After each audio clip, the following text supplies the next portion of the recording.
Assalamualaikum warahmatullahi wabarakatuh. Kenalkan kami dari kelompok satu Grafika Komputer ingin mempresentasikan visualisasi Mandelbrot fraktal menggunakan aplikasi processing. Untuk anggota kelompok ada saya sendiri, Desti Yulianingsih, lalu ada Wildana Sirat, ada Syarifah Armilda Syahla, Dwi Reza Aryadi, dan Thea Priskila Esikalta Tarigan. Apa sih itu fraktal?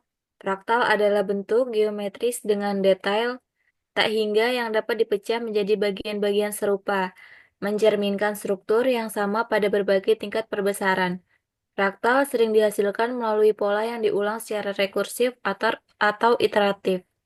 Contohnya seperti brokoli ini, dia memiliki bentuk segitiga dengan tingkat perbesaran yang berbeda. Mandelbrot dalam fraktal. Ini ada contoh bentuk linear dan bentuk non-linearnya. Bentuk linearnya seperti piramid yang bentuknya itu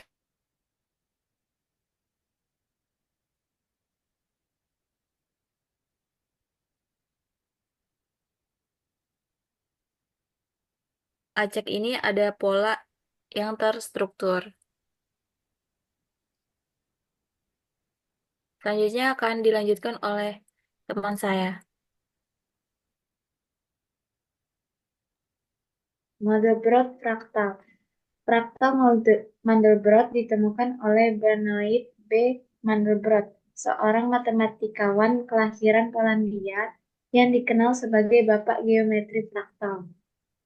Pada tahun 1980, Mandelbrot memperkenalkan pola ini melalui visualisasi komputer yang memanfaatkan konsep bilangan kompleks dan iterasi sederhana. Penemuan ini menjadi tonggak penting dalam memahami kompleks di alam dan matematika. Pola Mandelbrot menunjukkan bagaimana fungsi matematika sederhana dapat menghasilkan struktur yang sangat rumit dan indah.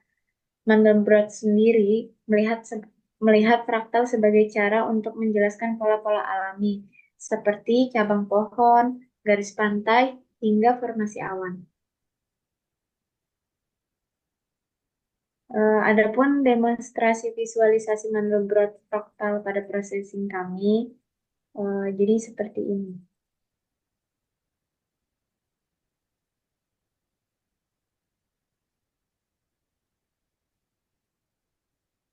Eh, ini akan dijelaskan oleh teman saya.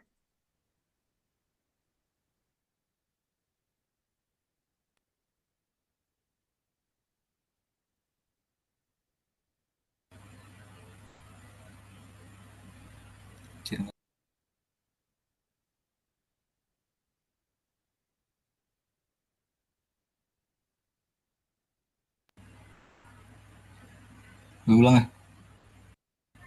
Yes, ya. Tes tes. Iya, ada suaranya. Silakan Apakah lanjut. dengaran suara saya? Kedengaran. Oke, baik host. Jadi untuk animasi dari visualisasi Mandelbrot fraktal yang kami buat pada aplikasi processing, ini visualisasi awalnya. Di sini kita dapat melakukan interaksi. Pertama kita dapat menjalankan animasi untuk zoomnya.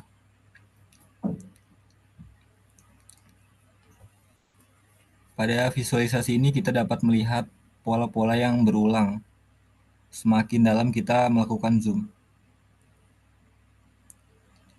Mungkin bisa cukup animasi zoomnya. Kedua, kita juga bisa melakukan animasi untuk iterasi. Mungkin sebelumnya dapat di-reset agar tampilannya ke awal lebih besar. Untuk di-reset kita menggunakan keyword R. Lalu bisa dijalankan animasi iterasinya. Iterasi ini dimulai dari 0 dan makin membesar.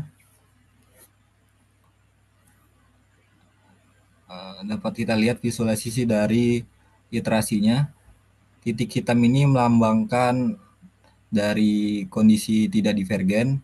Dan jika kita lihat di sini ada tepi-tepi yang berwarna ungu, itu masuk ke dalam divergen lambat dan makin menjauh masuk ke divergen cepat. Di sini juga kita bisa melakukan navigasi dengan arrow kanan, kiri, dan atas bawah. Kita juga dapat melakukan zoom in, zoom out dengan W untuk zoom in dan S untuk zoom out.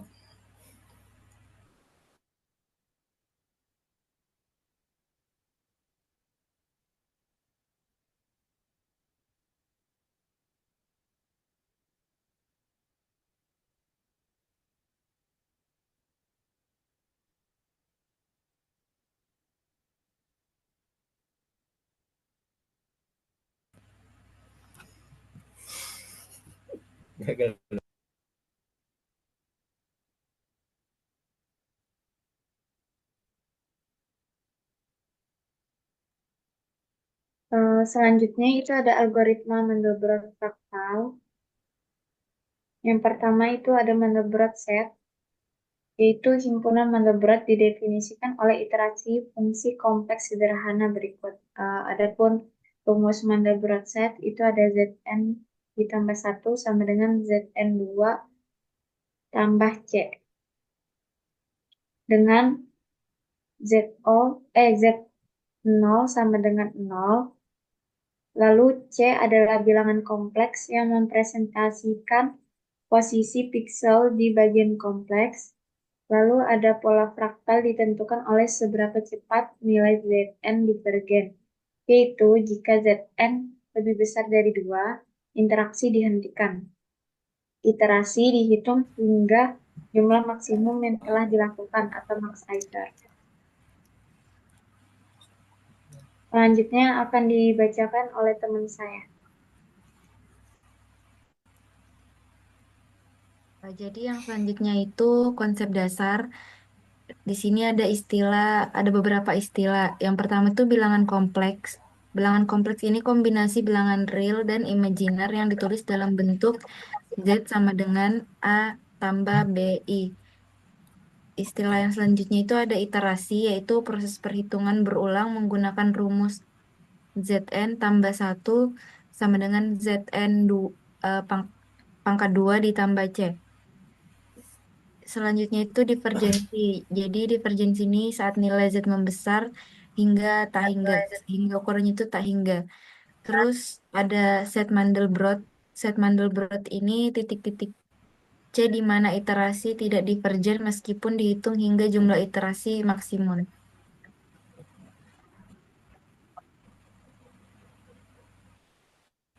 Eh, Selanjutnya itu contoh perhitungan. Yang pertama itu tidak divergen. Jadi tidak divergen ini artinya itu nilai Z tetap stabil, tidak meledak menuju nilai tak hingga, meskipun iterasinya dilakukan berkali-kali. Ini terjadi jika nilai Z tidak pernah keluar dari lingkaran dengan radius 2 di bidang kompleks. Nah, contoh perhitungannya itu misalnya kita ambil C-nya ini 0,25 ditambah 0i diiterasikan ke rumus Zn ditambah 1 sama dengan Zn kuadrat ditambah C. Dimulai dari Z0 sama dengan 0. Jadi kita mulai perhitungannya itu dari 0 itu 0 kuadrat ditambah 0,25 sama dengan 0,25. Lalu Z2 itu perhitungannya Z selanjutnya ini dia ngambil dari hasil Z perhitungan iterasi sebelumnya.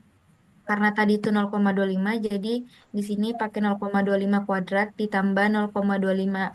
Ini tuh nilai C-nya sama dengan 0,3125.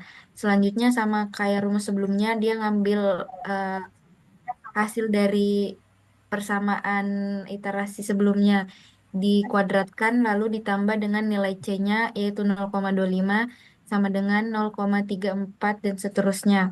Jadi hasilnya ini kalau dilakukan bahkan sampai iterasinya banyak, dia tuh nggak pernah ngelebihin 2, makanya disebut tidak divergen dan menjadi bagian dari set Mandelbrot. Selanjutnya akan dibacakan oleh teman saya.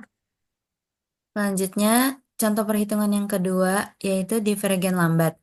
Divergen lambat berarti nilai Z mulai membesar, tetapi membutuhkan beberapa iterasi untuk keluar dari lingkaran dengan radius 2. Contohnya, ambil C sama dengan 0,36 ditambah 0i, di mana rumus iterasinya itu Zn tambah 1 sama dengan Zn kuadrat ditambah C. Kemudian Z1-nya itu dimulai dari 0, Zn-nya itu 0 dikuadratkan ditambah nilai C-nya itu 0,36 menghasilkan 0,36. Kemudian hasil dari 0,36 itu menjadi nilai Zn, kemudian dikuadratkan dan ditambahkan nilai C sesuai dengan persamaan iterasi yang sebelumnya, begitu seterusnya sampai pada iterasi awal Z masih kecil tetapi perlahan mulai membesar setelah beberapa iterasi tambahan. Nilai ini akhirnya akan keluar dari batas radius 2. Contoh perhitungan yang ketiga yaitu divergen cepat. Divergen cepat berarti nilai Z langsung meledak menuju tak hingga dalam beberapa iterasi saja. Di sini nilai C-nya dimulai dari 1 dengan Zn-nya itu dimulai dari 0.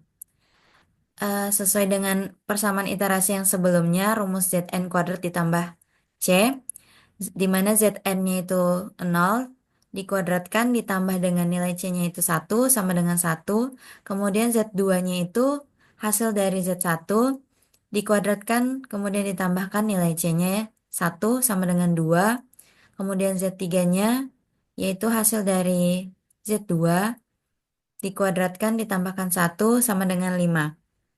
Pada iterasi ketiga saja, nilai Z sudah keluar dari lingkaran radius 2. Maka contoh divergen cepatnya itu seperti ini. Kemudian algoritmanya akan dijelaskan oleh teman saya.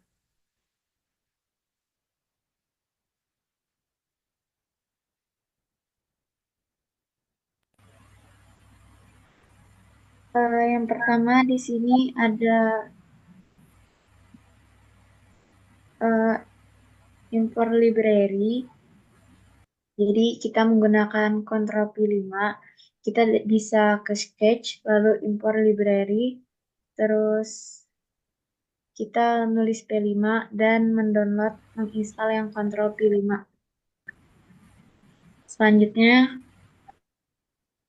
kita Ctrl P5 itu apa sih? Ctrl P5 itu digunakan untuk membuat dan mengelola kontrol antar muka pengguna seperti slider, tombol, dan lain-lain.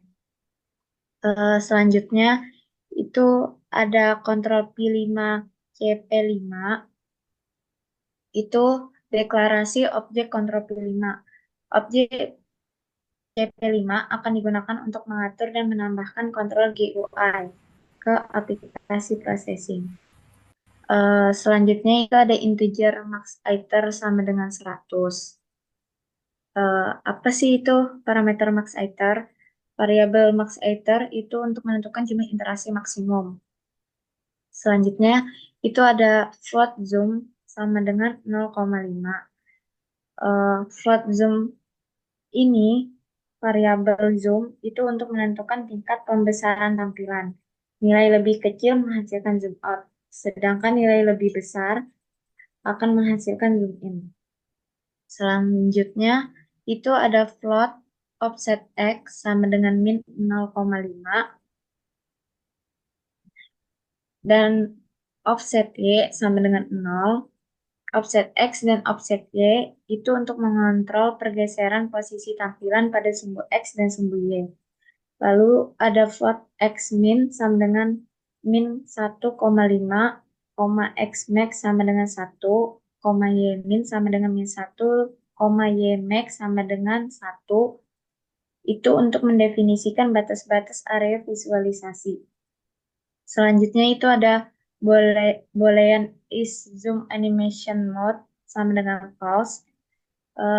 Jika is zoom animation mode itu kita truekan atau kita aktifkan, maka program akan menjalankan animasi zoom. Selanjutnya itu ada boolean is iteration animation mode sama dengan false. Is iteration animation mode itu ketika diaktifkan atau kita true, program menjalankan animasi berdasarkan iterasi. Selanjutnya itu ada integer iteration counter sama dengan 0. Variabel ini digunakan untuk melacak jumlah iterasi yang sedang berjalan. Selanjutnya akan dijelaskan oleh teman saya. Selanjutnya, pada void setup, kita inisiasikan dulu size-nya untuk kanvasnya itu berukuran 800 kali 600 pixel.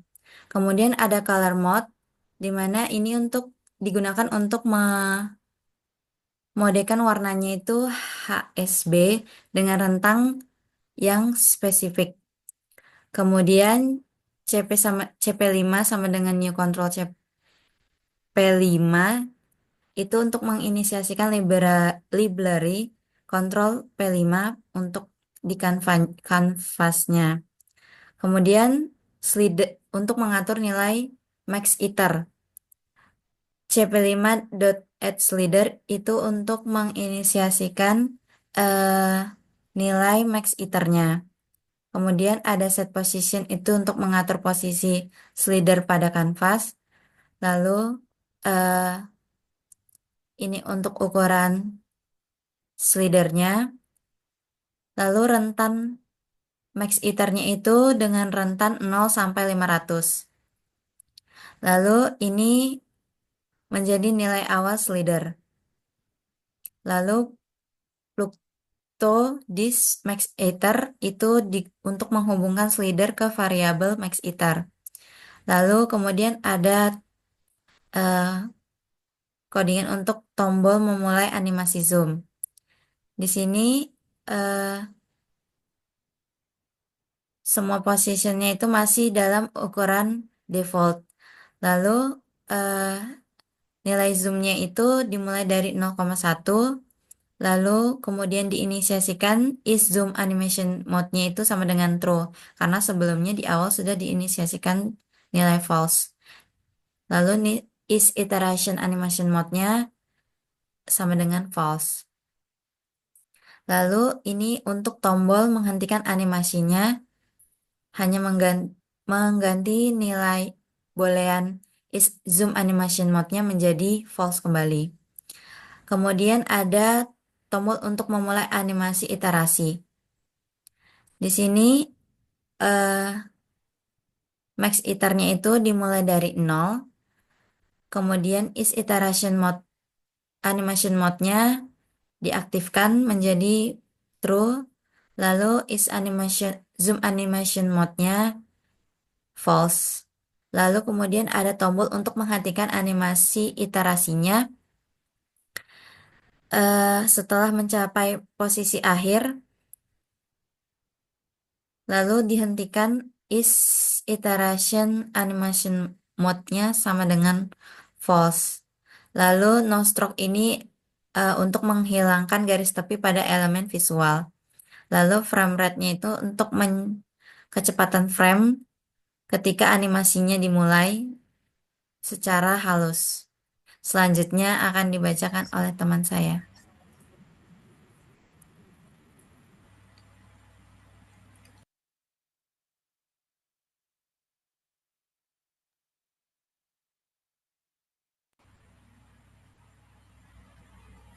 Masuk ke void draw.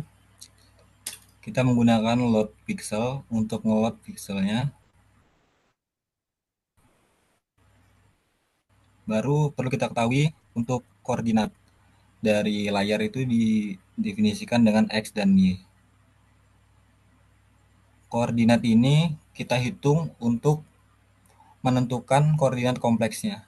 Jadi posisi XY pada layar dipetakan ke ZX dan ZY, di mana ZX ini buat bilangan real dan ZY itu buat bilangan imajinernya. Terus kita masuk ke iterasi. Iterasi ini dibantu dengan fungsi Mandelbrot dengan variabel ZX dan ZY tadi, bilangan real dan imajinernya. Hasil dari fungsi Mandelbrot kita petakan warnanya untuk pewarnaan bertema luar angkasa dengan mengatur brightness dan hue-nya. Karena tadi kita menggunakan HSB untuk warnanya. Nah, jika iterasinya itu kurang dari iterasi yang ditentukan dibagi 3, kita memetakan warnanya itu biru ke ungu. Kalau kurang, kita petakan warnanya ke ungu ke pink. Selainnya itu ke pink ke merah. Nah, ini untuk ngeceknya, if iter sama dengan max iter, itu berarti dia bagian dari set motherboard, maka kita warnain dengan hitam. Nah, kalau else berarti tadi kita ngambil ke yang pertama tadi untuk hue dan brightness-nya. Lalu kita load ulang pixelnya dengan get pixel. Selanjutnya ada animasi dijelaskan oleh teman saya.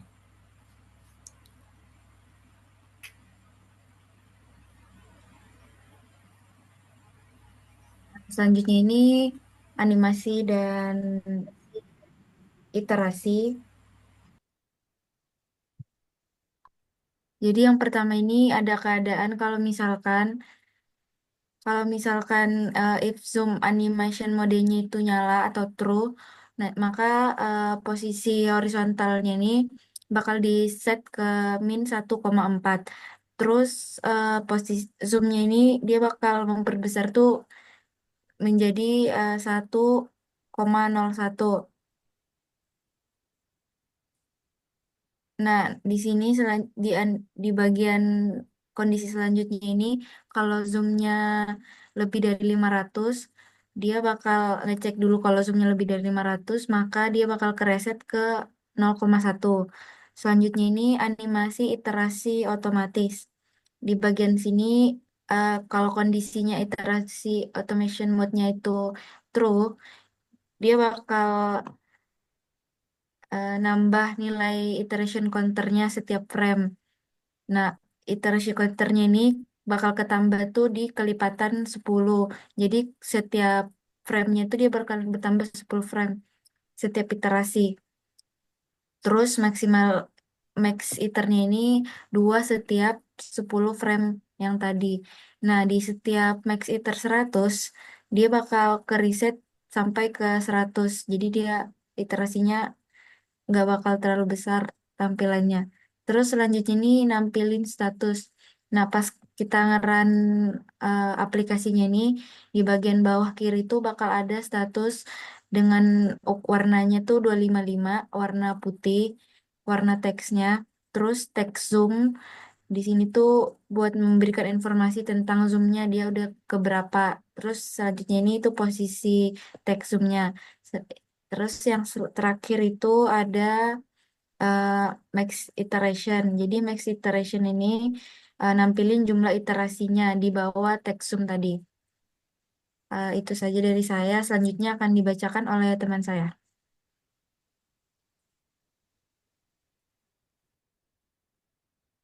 Baik, selanjutnya ada fungsi iterasi Mandelbrot. Yang pertama itu kita in, definisikan dulu fungsi Mandelbrotnya dengan fungsinya ini menerima koordinat koordinat kompleks awal zx sebagai nilai real dan zy sebagai nilai imajiner. Lalu untuk plot plot cx sama dengan zx, cy sama dengan zy itu untuk menyimpan nilai awal zx dan zy sebagai konstanta c bagian real dan imajiner. Lalu selanjutnya int iter sama dengan 0 itu untuk menginisialisasi penghitung iterasi ke 0. Lalu di sini ada kondisi di mana program ini akan memulai loop yang berjalan selama modulus zx kuadrat plus zy kuadrat kurang dari 4 atau belum mencapai divergen dan iterasinya belum mencapai batas maksimum atau Imax max max iter. Selanjutnya ada plot tem zx sama dengan zx kali zx kurang zy kali zy itu untuk menghitung nilai sementara. Lalu ZY sama dengan 2 kali ZX kali ZY plus Z plus CY itu untuk memperbarui ZY menjadi 2 kali ZX kali ZY plus CY untuk bagian imajinernya. Lalu ZX sama dengan tem itu untuk memperbarui ZX dengan nilai real yang telah dihitung. Iter plus plus untuk menambahkan 1 ke jumlah iterasi. Lalu return iter itu untuk mengembalikan jumlah iterasi yang menunjukkan tingkat konvergensi atau divergensi. Selanjutnya ada fungsi interaksi pengguna.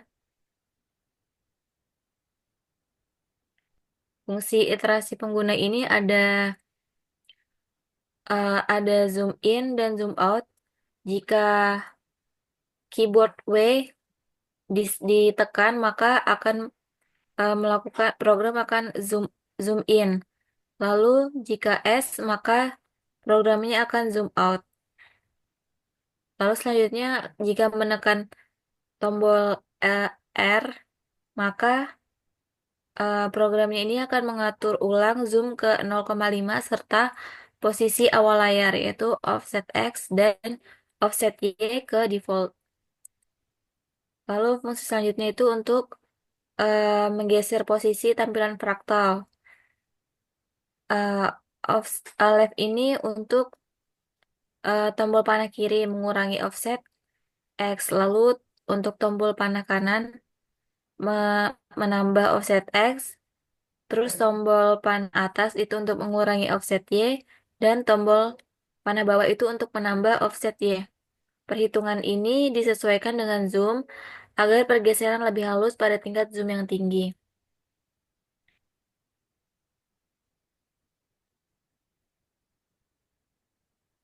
Mungkin itu saja yang dapat kami sampaikan pada video kali ini. Kurang dan lebihnya, Assalamualaikum warahmatullahi wabarakatuh.